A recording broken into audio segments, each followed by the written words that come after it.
नमस्कार। न्यूज़ डंका के बात पते की में आपका स्वागत है।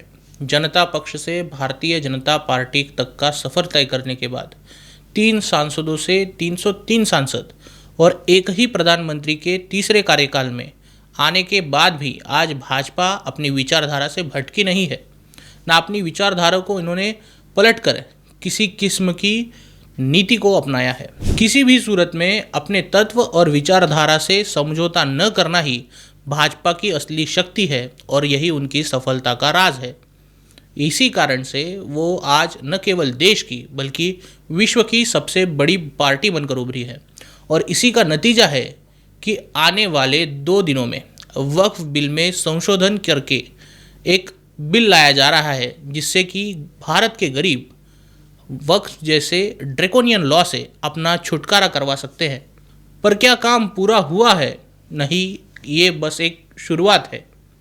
आज भारतीय जनता पार्टी संसद में खड़ी होती है तब उनके पास पूर्ण बहुमत नहीं है। जेडीयू और टीडीपी के साथ इनकी कुल संख्या 293 है। वही सक्षम विपक्ष भी अपनी वोट बैंक की मजबूरी के लिए एड़ी चोटी का जोर लगाकर खड़ा है।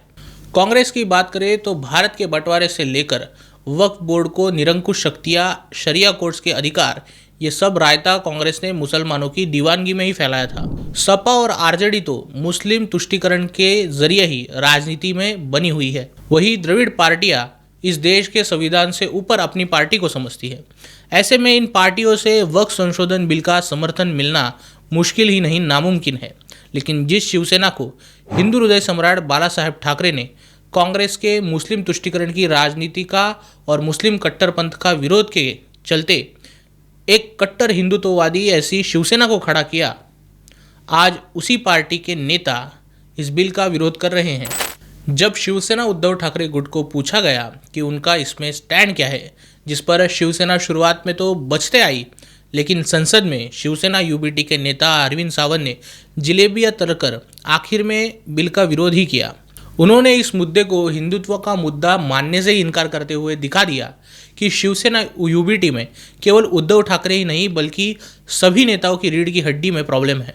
इतना ही नहीं, उन्होंने अपने भाषण के दौरान महाराष्ट्र में औरंगजेब की कब्र को हटाने की मांग पर भी ऐतराज जताया है। खैर, इतने विरोध के बावजूद बिल सदन में पास होने जा रहा है। इस विधेयक के पारित होते ही कई चीज़ें बदल जाएंगी। वक्फ बोर्ड के काले कारनामे जनता के सामने आएंगे। वक्फ बोर्ड के लेन देन का ऑडिट कैग के माध्यम से शुरू होगा। वक्फ के 12,000 करोड़ की आय का विनियोजन सरकार की देखरेख में ही किया जाएगा। इससे पहले संपत्ति विवादों पर वक्फ न्यायाधिकरण का निर्णय अंतिम होता था, जो अब आगे नहीं होगा। वक्फ संपत्ति दस्तावेजों का डिजिटलाइजेशन करना होगा। इसका मतलब है कि कागज़ तो दिखाने पड़ेंगे ही, साथ ही वक्फ के निर्णयों के विरुद्ध न्यायालय में अपील दायर की जा सकती है। वक्फ के धन का उपयोग गरीब मुसलमानों के शिक्षा के लिए, स्वास्थ्य सुविधाओं के लिए करना होगा।